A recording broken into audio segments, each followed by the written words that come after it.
Hello everyone, welcome back to my new day and new vlog video. So তোমরা সবাই কেমন আছো? আলহামদুলিল্লাহ আমি কিন্তু অশেষ রহমতে খুবই ভালো আছি। আর আজকে কিন্তু আছি কিন্তু মার বাড়িতে, আর যেহেতু আমি আমার আম্মুদের বাসায় বেড়াইতে আসছি, আর কিন্তু আমি এই কয়েকদিন ধরে কিন্তু তোমাদের সাথে ব্লগ ভিডিওটা শেয়ার করছি না। তো এখন কিন্তু বাহিরে বৃষ্টি হচ্ছে, আর চলো তোমাদেরকে একটু দেখাবো, কারণ আমি তো অবভিয়াসলি শ্বশুরবাড়িতে সবসময় ভিডিও করি। আর এখানে আছে এই যে মাম, এই যে মানে সে খুব খেলাধুলা করতেছে, আর এই যে বাহিরে আছে বৃষ্টি, আর বাহিরে বৃষ্টি হচ্ছে। আর চলো বন্ধুরা যাই, আজকে একটু তোমাদের সাথে শেয়ার করি ছাদে।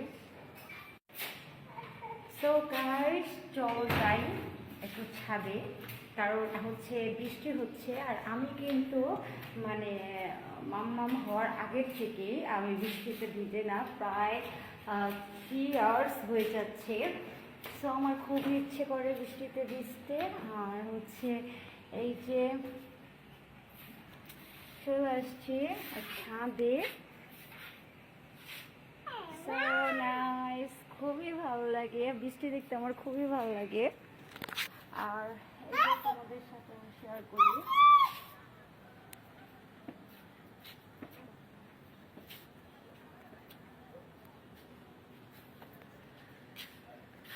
তো বন্ধুরা আসলে কি বৃষ্টি কিন্তু অত মানে জোরে পড়তেছে না, আছে হালকা পাতলা বৃষ্টি পড়তেছে। তো খুবই ভালো লাগে। আর এখানে আছে তুমি এখানে দাঁড়াও মামি। হ্যাঁ মামি একটু ভিডিও বানাচ্ছি, তো তুমি এখানে দাঁড়ায় খুলে নাও।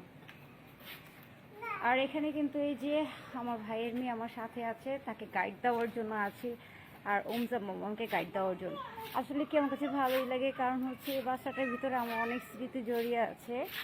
আগে আমি যখন মানে সিঙ্গেল ছিলাম, সো আমার যখন বিয়ে হয় নাই, সো তখন কিন্তু এরকম ছাদে এসে কিন্তু খুব বৃষ্টিতে ভিজতাম। তারপর এই যে সিঁড়িটা, এটায় বসে কিন্তু আমি খুব বিকেল হইলে মানে গল্প করতাম, যেহেতু বাসায় আরও আমার বয়সের ম্যাচুর ছিল, আপুরা ছিল। তো ওদের সাথে আমি গল্প করতাম, আর যেহেতু আমার পার্লার ছিল নিজের, সো ভালোই লাগতো যখন একটু টাইম পাইতাম, যে কাস্টমার ছিল না। সো তখন কিন্তু আমি ছাদে চলে আসতাম। এবং কি তখন থেকে কিন্তু আমি ব্লগ ভিডিওটি স্টার্ট করি নাই, কারণ আজকে যদি আমি মানে তখন থেকে ব্লগটা মানে ইউটিউব চ্যানেলটা চালাইতাম, অবভিয়াসলি আমার চ্যানেলটা কাজ থেকে কিন্তু 7 ইয়ার্স হয়ে যেত। কিন্তু আসলে কি তখন এতটা মানে চিন্তা ভাবনা ধারা ছিল না, আর তখন এই জন্যই করি নাই, কারণ তখন যদি ব্লগ ভিডিওটা করতাম অবভিয়াসলি এখন 7 ইয়ার্স হয়ে যেত, এমনকি আমি একটু মানে স্টেবলিশড হয়ে যেতাম। সো যাই হোক, এখন কিন্তু এই যে দেখো এইটা দিয়ে কিন্তু আমরা মানে ওই জাস্ট উপরে উঠতে পারবো। সো চলো তোমাদের সাথে উপরে গিয়ে তারপর একটা ভিউজ দেখাই। সো বন্ধুরা এই যে আমি কিন্তু মানে উপরে উঠছি, আর এই যে হচ্ছে সিঁড়ি, এটা হচ্ছে অবভিয়াসলি মানে 8 তলায় উঠার একটা সিঁড়ি। না তুমি এখানে তারা আমি আসছি বাবা, আমি আসতেছি। সো মামকে যেহেতু উপরে উঠাইতে পারবো না, সো কান্নাকাটি করতেছিল, কিন্তু আমি উপরে আসছি। আর এই যে উপরের ভিউটা তোমাদের দেখে, যখন হ্যাপি নিউ ইয়ার হয় অলওয়েজ পুরো মানে দেখা যায় সিটি, অল সিটি দেখা যায় এইভাবে। সো ভাবলাম আমি যেহেতু আসছি শনিবার, কিন্তু এই কয়েকদিন পারলাম না তোমাদের সাথে ব্লগ ভিডিও শেয়ার করার জন্য, মানে করছি না। তো ভাবলাম যে আজকে একটু তোমাদের শেয়ার করি। আর এখানে কিন্তু যে অনেক দুভা গাছ টাছ হয়ে গিয়েছে, আর এখানে কিন্তু আছে যে কারেন্টের লাইন। এটা হচ্ছে অবভিয়াসলি মানে সবসময় পানি চলে গেলে তারপরে কিন্তু মানে এমনিতে অটোমেটিক্যালি বলে না কারেন্ট পানি উঠে যায়।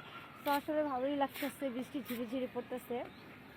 তো চলো, কারণ হচ্ছে আমার মেয়ে কান্না করতেছে, আর আমার কাছে খুবই ভালো লাগছে। তোমাদের সাথে আমি একটা জিনিস শেয়ার করি, সেটা হচ্ছে আসলে কি আমাদের বিলুপ্ত হয়ে যাচ্ছে কিছু কিছু ঐতিহ্যবাহী বাড়িঘর, যেটা হচ্ছে খুবই পুরাতন যুদ্ধের আমলের, যেগুলা আদিকালের বাড়ি বলা হয়। সো এখন কিন্তু মানে অতি কম কিন্তু দেখা যায়, কিন্তু হচ্ছে নেকরোজবাগ বলতে মানে কেরানীগঞ্জ নারিকেলবাগ আমরা যেটাকে বলা হয়। আর নারিকেলবাগ এর জন্য এখানে বলে, যেখানে কিন্তু অনেক নারিকেল গাছ, এই তো। সো এখানে কিন্তু অনেক নারিকেল গাছ আছে। আর এই নারিকেল গাছগুলোর জন্যই কিন্তু মানে এত বেশি শ্রেষ্ঠ, এটা হচ্ছে নারিকেল বাগ বলে সবাই মানে আখ্যায়িত করা হয়, মানে সবাই পরিচিত চিনে। আর বন্ধুরা তোমাদের সাথে চলো একটা জিনিস শেয়ার করি, সেটা হচ্ছে এখানে একটা পুরাতন বাড়ি ছিল যুদ্ধের আমলের। সো সেই বাড়িটা কিন্তু এখন রিসেন্ট ভেঙে দিচ্ছে, কারণ এখনকার সমাজে এখনকার সময় এখন সবাই চায় নিউ নিউ মানে দালান তৈরি করার জন্য। আর এখন সৌন্দর্যটাই সবার কাছে প্রাধান্য বলে হয় মানে পরিচিত।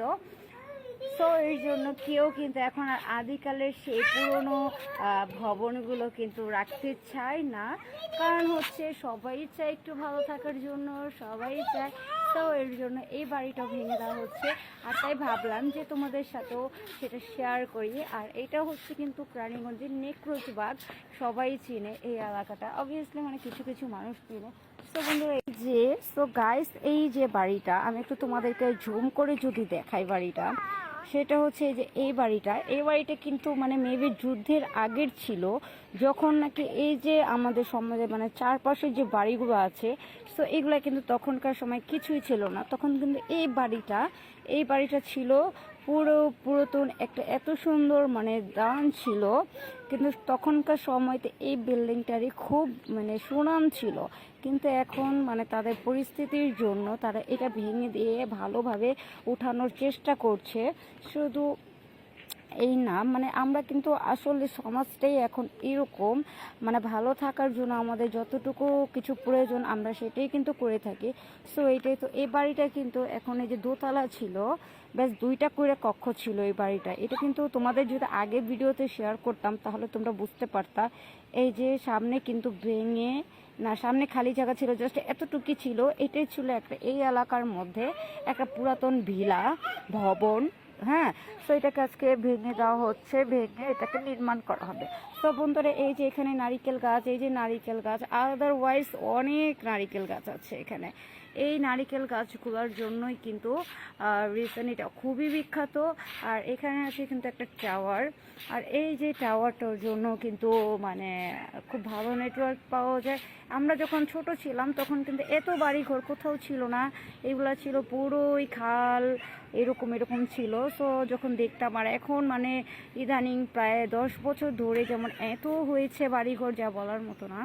সো এখানে একটা যে কত সুন্দর একটা মসজিদ নির্মাণ করা হয়েছে। এই মসজিদটাও ছিল একসময় টিনের, যখন আমরা এই মসজিদে পড়তে যাইতাম তখন কিন্তু টিনের ছিল। আর এখানে ছিল একটা বেড়ার প্রথম মাদ্রাসা। সো ওইটা মাদ্রাসাটার মধ্যেও আমরা যাইতাম পড়তে। তারপরে কিন্তু আস্তে আস্তে করে এই যে রিসেন্ট 2 ইয়ার্স ধরে কিন্তু হবে না, 1 বছর ধরে মানে 1 ইয়ার ধরে কিন্তু এই মসজিদটা নির্মাণ করা হচ্ছে। সো বাই দ্য ওয়ে বন্ধুরা, তোমাদের সাথে কিন্তু আমার মার বাসায় আসলে কিন্তু কোনো ব্লগ ভিডিও শেয়ার করা হয় না, কিন্তু আসলে আমি চেষ্টা করব তোমাদের সাথে শেয়ার করার জন্য। আর এগুলা কিন্তু আছে মানে নিচতলা থেকে উপরতলা পর্যন্ত, যে আমাদের সিঁড়ির পাশে যে বড় বড় ইয়া দেওয়া হয় ওগুলো দেওয়ার জন্য মানে এগুলো বানানো হয়েছিল, কিন্তু এগুলো এইভাবে রেখে দিয়েছে। আর যাই হোক বন্ধুরা, আসলে কি পরিবেশটা কিন্তু খুবই সুন্দর, খুবই ভালো লাগতেছে, যেহেতু হালকা হালকা ঝিরি ঝিরি বৃষ্টি পড়তেছিল, আমার কাছে খুবই ভালো। সো বন্ধুরা, তোমাদের কাছে কেমন লাগছে অবশ্যই কমেন্টে বলবা। আর আমি কিন্তু মেবি আজকে যাব না বাসায়, কাল পরশু আমাদের ইনশাল্লাহ বাসায় চলে যাব। আর হচ্ছে যেহেতু আসছি শনিবার দিন, আর প্রায় 1 মাস পরে তারপরে আসছি। সো কিছু করার নাই, এখন ওই বাসাই আমার নিজের বাসা। তো এই জন্য কিন্তু সেখানে আমার যেতেই হবে। আর কিন্তু এই যে এক সময় আমরা যখন ছোট ছিলাম, এই যে খেলার মাঠটার মধ্যে, এখন যেহেতু বেশি নাই, ওই যে ছোটো ছোটো বেবিরা বসে আছে 2টা বাচ্চা, সো এখানে কিন্তু আমরা বসে বসে খেলতাম। আমার বয়সে যে মানে ইয়েরা ছিল, সো আমরা বসে বসে খেলতাম ছোটোবেলা। কারণ আসলে কি আমাদের বাচ্চারা, এখনকার বাচ্চারা কিন্তু আমরা আমাদের বাচ্চাদের কিন্তু ভাবে খেলতে দেই না, কারণ আসলে ওদের তো এরকম পরিবেশ নাই। সো ওরা কিভাবে খেলবে, সমাজ ভালো না, বাহিরে যেয়ে খেলতে পারে না, শুধু জাস্ট আমরা ওদের ফ্ল্যাটেই কিন্তু মানে থাকতে হয়, কারণ চারপাশে পরিবেশটা কিন্তু একদম খারাপ, মানুষগুলো একটুও ভালো না সমাজের।